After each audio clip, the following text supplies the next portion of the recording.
ka maingay. Yung mga anak ko, pipidyo natin. Ito ginagawa ko.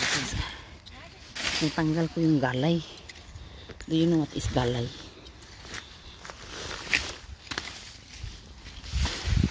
This is galay. Galay ng kamuti. Hapit sosok. 2020. Nawa kami ng kukuma.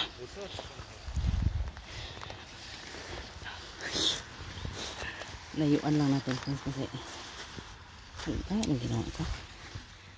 Ay, lumapit kasi magkalitan tayo ng anak ko. Dito yung tatlo. Yung isa umuwi, nag-CR. Yung anak ko tatlo nandito. Ito lang ang assignment ko, friends. Kumuha ng gala. Nandyan yung benan ko. Lapitan lang natin. Lapitan ko sa akin, kuya. Salud! At least nag-enjoy yung mga anak ko dito. Kuha ng kukuma ba.